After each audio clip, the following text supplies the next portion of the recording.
సరే సంఘానికి చాలా రోజుల నుంచి వస్తుంది ముసలమ్మ, ఏదో ఇంట్లో శృతి కుదరలేదంట, సరే ప్రార్థన చేద్దాంలే అన్నా. నేను అప్పుడు ఖాళీగా ఉన్నానులే, ఖాళీగా ఉన్న రోజులు కనుక ప్రార్థన చేద్దాంలే అమ్మన్నా.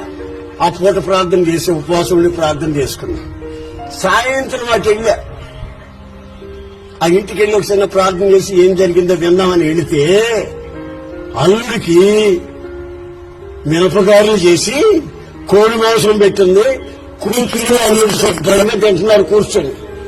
ఒకవేళ ఈ అమ్మాయి పెద్ద కూతురా, శృతి కుదరదని చెప్పింది చిన్న కూతురా, అయినా ఒక కూతురే కదా ఇవ్వకుంది, ఏంటి జరిగిందని చెప్పి వెళ్ళి, అమ్మా రాత్రి నిన్న నాకు చెప్పి ఉపవాస ప్రార్థనలో పెట్టొస్తూ నన్ను వీళ్ళెవరో అన్నా. అయ్యా అల్లుడు రాత్రి వచ్చేసాడయ్యా. అల్లుడు రాత్రి వచ్చినప్పుడు నాకు చెప్పొద్దండి. నాకు ఏంటో ఉపవాస ప్రార్థన మానుకొని మామూలు ప్రార్థన చేసేవాడిని కదా. వాళ్ళు స్థిరపరచబోమో బలపరచబోమో ప్రార్థన చేసేవాడు కదా. నాకు ఉపవాస ప్రార్థన పెడితే నువ్వు ఇంటికి వచ్చేమో ఆడికి మిరపకాయలను 7 కోడి మాంసం పెడుతుంది. నా కడుపు మండింది, నా ఉసురు తగ్గుతుంది, నీకు జాగ్రత్త అన్నా. ఆమేన్. మరి ఒక్కొక్కరు వచ్చి నాకు పెడుతుంటే నేను బతికినా సచ్చేలా. ఆమేన్. మరి ప్రతి వాళ్ళకి ఉపవాస ప్రార్థన చేస్తానని చెప్తే ఎట్లండి?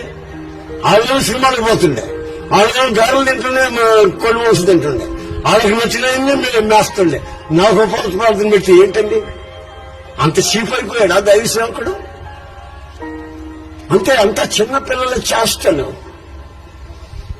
అందుకే ఆయన అంటాడు, నా రెక్కల మీద మిమ్మల్ని ఎత్తుకొని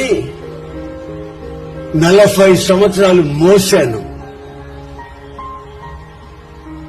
యెషయా గ్రంథంలో చదివిన వాక్యం ఏంటంటే,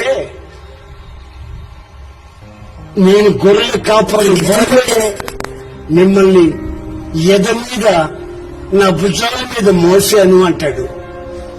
ఇక్కడేమంటాడంటే, నేను పక్షిరాజు వలె. ఆమేన్, ఆమేన్. పక్షిరాజు వలె మిమ్మల్ని నేను మోసాను.